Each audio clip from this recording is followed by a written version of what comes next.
8장 1절 한 절만 함께 있습니다. 그러므로 이제 그리스도 예수 안에 있는 자에게는 결코 정죄함이 없나니. 자, 이 로마서 8장은 굉장히 중요합니다. 많은 분들이 로마서 8장을 외우고 또 이렇게 합니다. 자, 그래서 로마서 8장에는 8장을 이해하기 위해서는 먼저 이 동그라미가 5개가 나옵니다. 요 단락을 잘 이해해야 됩니다. 8장에는 동그라미가 5개 나오는데 첫째 동그라미에서는 예수 그리스도 안에 있는 자에게는 정죄함이 없다.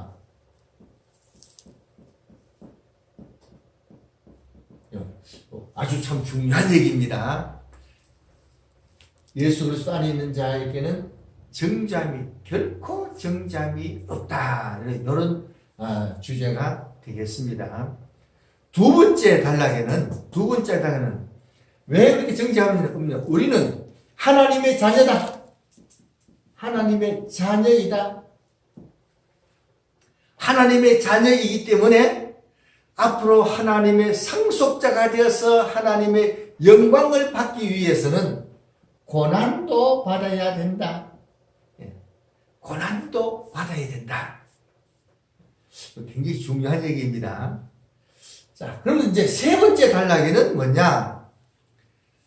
앞으로 우리가 받을 영광은 너무나 커서 현재 받는 고난과 앞으로 받을 영광은 현재 받는 고난과 비교가 되지 않는다. 비교가 되지 않는다. 그래서 우리가 이 영광을 크게 바라봐야 고난을 이겨나갑니다. 하여간 우리에게 고난이 우쭈다이 당하는 게 아닙니다. 하나님의 영광을 받기 위해서는 고난이 반드시 있는 겁니다. 이 고난은 이 영광을 크게 바라보는 사람이 비교가 안 되니까 당연히 이길 수 있습니다. 야, 내가 보면 그 영광을 바라보고 고난을 이길 수 있을까? 네 번째 단락에서는 성령님이 도우심이 있다. 성령님이 도와주시기 때문에 얼마든지 됩니다. 야, 뭐 도움 받는다고 다 해라. 도움 받아도 도움이 잘 안 되면 어떡하냐. 그래서 마지막에는 하나님의 사랑에서 끊을 자가 없다. 우리를 하나님의 사랑에서 끊을 자가 없다. 그렇게 했습니다. 그래서 이 지식을 가지고 성경을 봅니다. 요 5개의 동그라미를 보고 요 주제에 쭉 흘러가면서 그리스도 안에 있는 자에게는 결코 정죄함이 없구나. 우리는 하나님의 자녀다. 그래서 앞으로 천국에서 받을 영광을 받기 위해서는 고난이 꼭 있다. 고난 받아야 된다. 이 고난이 굉장히 쉬운 게 아닙니다. 근데 하나님께 받을 영광을 크게 바라보면 비교가 안 됩니다. 100번도 참고 이겨나가야 됩니다. 근데 제가 잘못하면 어떡하느냐? 걱정하지 마라. 왜냐? 성령님이 우리 연약함을 도우신다 그랬습니다. 그래도 내가 도움을 잘못 받으면 어떡하느냐? 그것도 걱정하지 마라. 하나님의 사랑에서 우리를 끊을 자가 없다 그랬습니다. 끊을 자가 없다.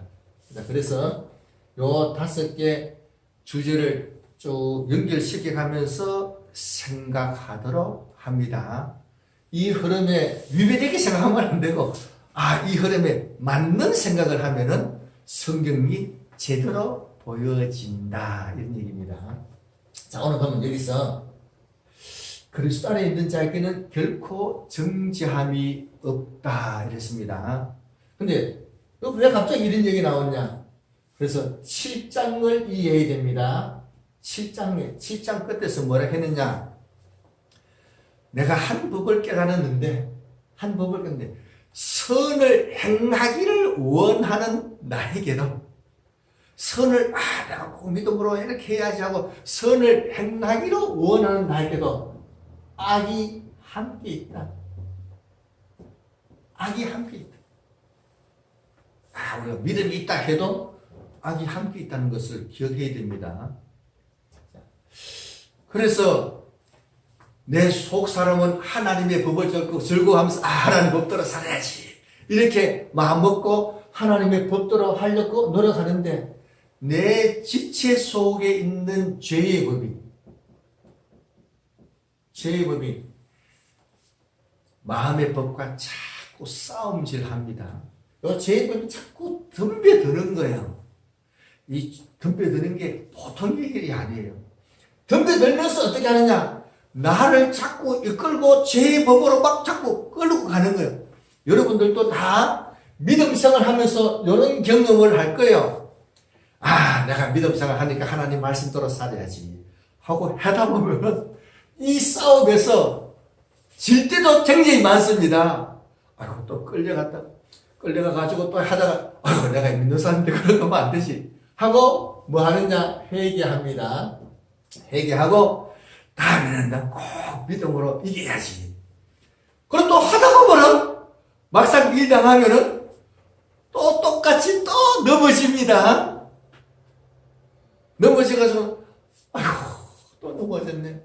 또 회개합니다. 마음을 다음에는 꼭 믿음으로 잘해야지 하고 또 합니다. 일 당하면은 넘어질 확률이 더 큰 것 같아요.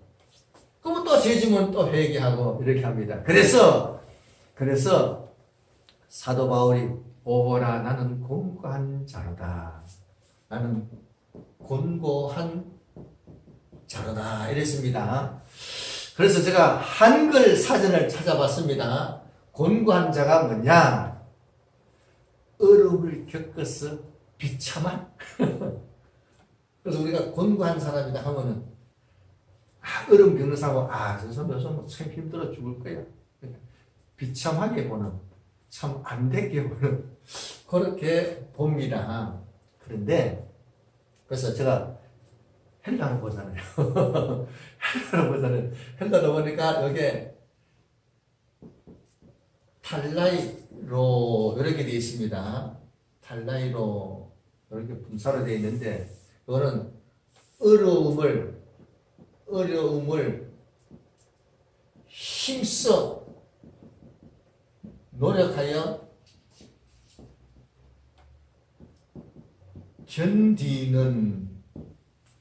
견디고 있는 것을 말합니다. 견디는 것을 말합니다. 여기 로스 형용사로 됩니다. 형용사.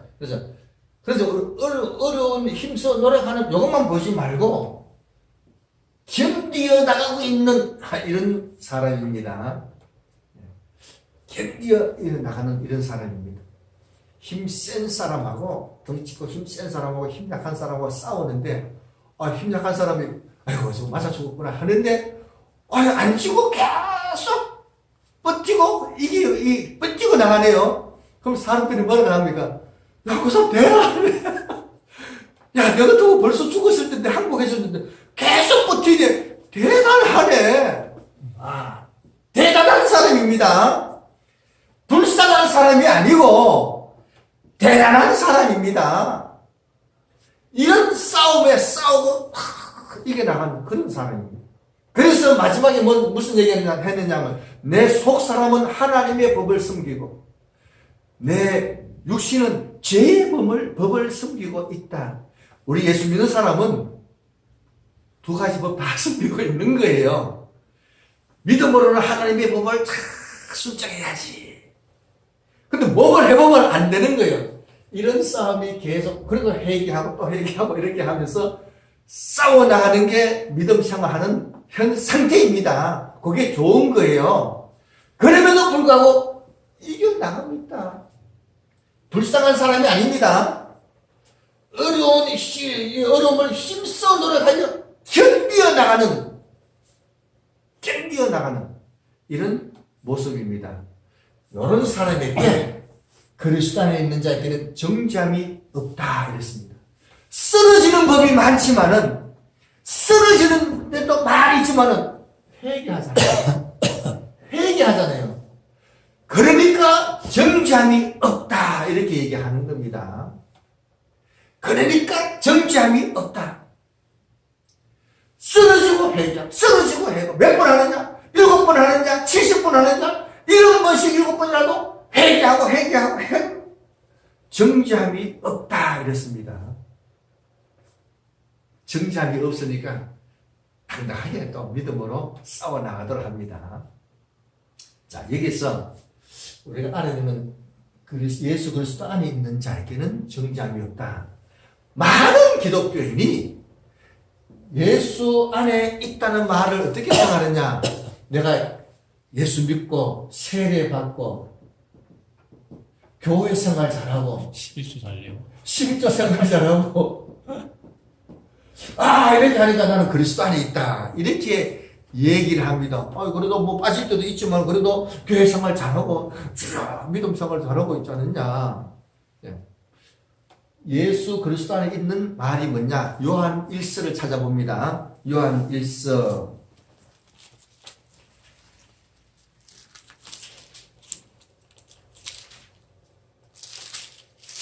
요한 1서 2장 5절을 읽어봅니다. 그리스도 안에 있다는 말이 뭐냐? 읽습니다. 누구든지 그의 말씀을 지키는 자는 하나님의 사랑이 참으로 그 속에서 온전하게 되었나니 이로써 우리가 그의 안에 있는 줄을 아노라. 또 한 군데 더 봅니다. 3장 24절을 봅니다. 3장 24절 읽습니다. 그의 계명을 지키는 자는 주 안에 거하고 주는 그의 안에 거하시나니 우리에게 주신 성령으로 말미암아 그가 우리 안에 거하시는 줄을 우리가 아느니라. 누가 그리스도 안에 있는 자냐? 예수님의 계명을, 예수님의 말씀을 지키는 자가 그리스도 안에 있는 겁니다. 예수님의 말씀을 지키는 자가 그리스도 안에 있는 것이지 교회 다닌다고 그리스도 안에 있는 게 아니다 이런 얘기예요. 교회 다닌다고 그리스도 안에 있는 게 아니다. 그럼 이 사람은 말씀을 지키느냐? 죄 짓고 회개하고 죄 짓고 회개하고 그리스도 안에 있는 거냐? 예수님께서 무슨 말씀하셨냐? 회개하라 말씀하니까 그 말씀 듣고 회개하시니까 말씀 지키는 거잖아요. 그 말씀 듣고 회개하니까 말씀 지키는 거잖아요. 말씀 지키는 거 아닙니까? 회개하는 사람은 말씀 잘 지키고 있다니까. 죄 짓고 회개하고 회개하는 사람은 말씀을 지키고 있는 사람이고 이 사람은 그리스도 안에 있는 사람입니다. 이런 사람에게 정죄함이 없다 이랬습니다. 교회 다닌다고 정죄함이 없는 게 아니고 회개하고 말씀 지키는 사람이 정죄함이 없다 이랬습니다. 그런데 성경은 헬라어로, 신약 성경은 헬라어로 적혀 있습니다. 헬라어로 적혀 있는데 헬라어를 보면은 예수 그리스도 안에 있는 자에게는 요 말만 있는 게 아니고 여기에 더 있습니다. 뭔가 하면은 육신을 따르지 않고 영을 따르는 이렇게 되어 있습니다. 요 말이 더 있습니다. 예수 그리스도 안에 있는 자는 어떤 사람이냐? 육신을 따르지 않고 영을 따르는 사람이 예수 안에 있는 거고 이 사람에게 정죄함이 없는 겁니다.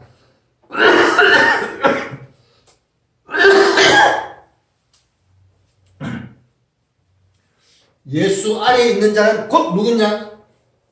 육신을 따르지 않고 영을 따르는 자에게는 정죄함이 없다. 육신을 따르지 영을 따라서 회개하잖아요. 육신을 따를 때도 있지만은 영을 따라서 회개하고 이런 사람에게 정죄함이 없는 것이지 교회 다닌다고 정죄함이 없는 게 아니다. 요 사실을 정확히 알아야 됩니다. 우리는 대개가 세례받고 교회 잘 다니고 헌금생활 잘하고 하니까 우리는 그리스도 안에 있으니까 뭐 정자면 없다. 그 말이 아니다. 육신을 따르지 않고 영을 따라. 이 말씀을. 그러면 이런 사람은 어떤 생활을 하느냐? 8장 2절을 봅니다. 8장 2절에 이는 그리스도 예수 안에 있는 생명의 성령의 법이 죄와 사망의 법에서 너를 해방하였다. 해방해서 3절에 율법이 육신으로 말미암아 연약하여 할 수 없는 그것을 하나님은 하시다니 곧 죄로 말미암아 자기 아들을 죄 있는 육신의 모양으로 보내어 육신의 죄를 정하사 4절이 나오네요. 육신을 따르지 않고 영을 따르는 자 4절 보면은 육신을 따르지 않고 그 영을 따라 행하는 우리에게 율법의 요구가 이루어지게 하려 하심이라. 율법의 요구. 율법의 요구가 육신을 따르지 않고 영을 따르는 자에게 이루어진다 했습니다. 율법의 요구. 율법이 뭘 요구하느냐? 율법이 뭘 요구를 하느냐? 요구라는 요 말은 디카이오마 이렇게 되어 있습니다. 디카이오마가 뭐냐? 사법적인 결정입니다. 사법적인 결정. 사법적인 결정이 뭐냐?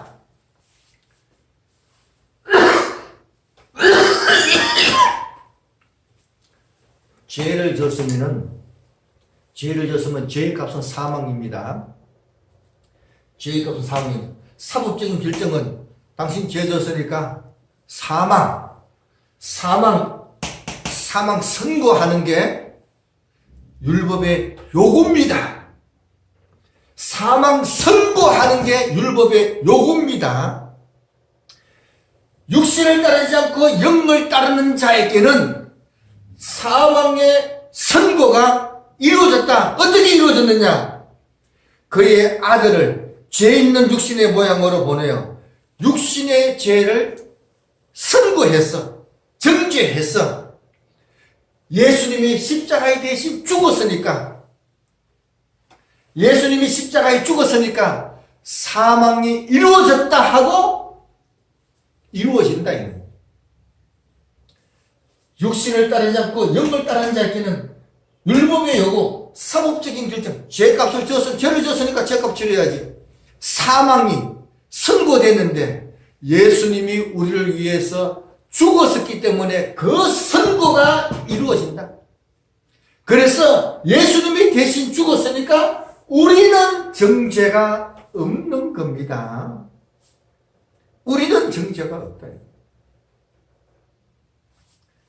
4절 여기 굉장히 중요하잖아요. 육신을 따르지 않고 영을 따르는 자에게 사법적인 결정이 이루어지는 것이지 교회 다닌다고 이루어지는 게 아니다.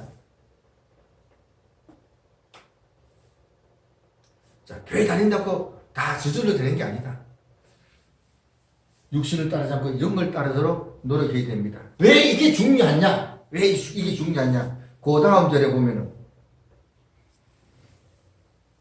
육신을 따르는 자는 육신의 일을 생각하고 영을 따르는 자는 영의 일을 생각합니다. 육신의 생각은 사망으로 가버립니다. 영의 생각은 생명과 평안이라 했습니다. 육신의 생각은 하나님과 원수가 됩니다. 이는 하나님의 법에 굴복하지 않고 할 수도 없다. 말씀 안 지킵니다. 우리 육신에는 7장에 보면 우리 육신에는 선한 것이 없다. 원함은 있어도 행하는 게 없다. 못 행합니다. 그래서 육신을 따르면은 사망으로 갈 수밖에 없다. 이걸 분명히 알아야 됩니다. 교회 나오니까 괜찮다. 아니, 교회 나오는 사람 보고 하는 얘기입니다. 로마 교회 교인들 보고 지금 하고 있는 얘기지 세상 사람 보고 얘기하는 게 아니다. 기독교인 보고 하는 얘기입니다. 기독교인 중에서도 육신을 따른 자가 있고 영을 따른 자가 있다 이 말이에요. 이렇게 생활하면 안 됩니다. 9절에 보면 만일 너희 속에 하나님의 영이 거하시면 만일 이렇게 했습니다. 만일 하나님의 영이 거하시면 우리는 육신에 있지 않고 영에 있다 그랬습니다. 많이. 그래서 우리가 내가 영에 속했는가 육신에 속했는가 생각해 봐야 됩니다. 누구든지 그리스도의 영이 없으면 그리스도의 사람이 아니다. 예수 믿으니까 다 그리스도의 영이 있지. 계시록 3장에 보면은 라오디게아 교회가 있습니다.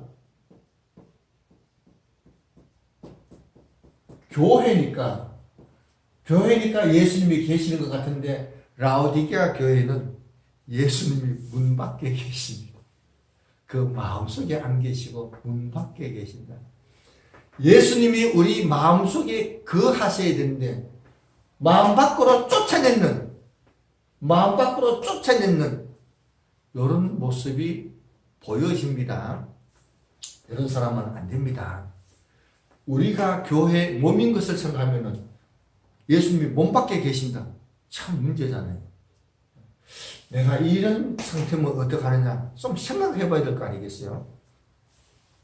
자, 그래서 10절 또 그리스도께서 너희 안에 계시면 만약에 그리스도께서 너희 안에 계시면 몸은 죄로 말미암아 죽은 것이나 영은 의로 말미암아 살아있는 것이다. 자, 예수님이 우리 마음속에 계셔야 그렇게 되는 겁니다. 예수를 죽은 자 가운데서 살리신 이의 영이 너희 안에 거하시면 그리스도 예수를 죽은 자 가운데서 살리신 이가 너희 안에 거하시는 그의 영으로 말미암아 너희 죽을 몸도 살리시리라. 죽을 몸도 살리시리라.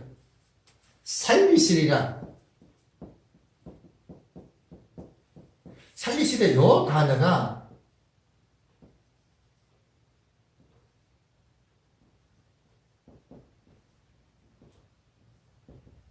여기 합쳐서 이렇게 있던가? 이렇게 어쨌든 합쳐서 되어 있습니다. 좌우 여기 살아있다 행하다 살아서 행하도록 이렇게 하신다 이런 얘기입니다. 예수님이 우리 안에 거하시면은 우리 몸을 살아서 행하도록 죽은 몸을 살린다 이게 아니고 요 단어가 합쳐서 살리시다 했는데 살아서 행하도록 하신다 이렇게 했습니다. 여기 붙어 있는 단어입니다.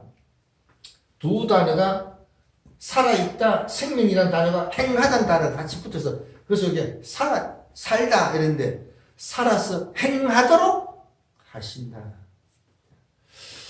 자, 이제 우리 그리스도 안에 있는 자 우리가 이걸 분명히 알아야 됩니다. 그러니까 7장에서 죄와 자꾸 싸워서 어려움을 겪지만은 어려움 겪고 쓰러질 때도 있고 쓰러지면 또 회개하고 또 쓰러졌다 회개하고 이렇게 하지만은 정죄함이 없다. 그리스도 안에 있는 자에게는 정죄함이 없다. 그리스도 안에 있다는 말은 뭐냐? 요한 1서 2장에 보니까 2장 5절 3장 24절에 보니까 계명을 지키는 자 주의 말씀을 순종하고 지키는 자가 그리스도 안에 있는 자가 되겠습니다. 이런 사람은 육신을 따르지 않고 영을 따라 살아가는 그런 사람에게 정죄함이 없는 것이지 교회 이름 올라갔다고 정죄함이 없는 게 아니다. 이거 분명히 알고 육신을 따르지 않고 영을 따라 살려고 노력하도록 합니다. 노력하는 게 불쌍한 게 아니고 대단한 사람이에요. 그 어려움을 견디고 나가는 대단한 사람. 이런 대단한 사람인 줄 알고 잘 이겼어. 끝까지 승리하여 천국까지 가는. 육신을 따르면은 사망으로 가버릴 수 있다는 것을 분명히 얘기합니다. 자, 이 로마서는 동그라미가 5개가 있습니다. 그리스도 안에 있는 자는 정죄함이 없다. 우리는 하나님의 자녀인데 그렇기 때문에 고난도 꼭 받아야 된다. 고난은 현재의 고난은 앞으로 받을 영광과 비교가 안 된다. 성령의 도우심이기 때문에 가능하다. 하나님의 사랑에서 우리를 끊을 자가 없다. 요 흐름 안에서 쭉 설명할 테니까 끝까지 잘 배워서 바른 지식을 갖고 지식이 좀 틀리면은 여기서는 조금이지만 쫙 나가면 엄청 벌려집니다. 완전히 달라집니다. 잘못된 지식을 이 성령을 잘 배워서 올바르게 깨닫고 바른 믿음 생활에서 천국까지 온전히 가는 우리가 다 되기를 바랍니다.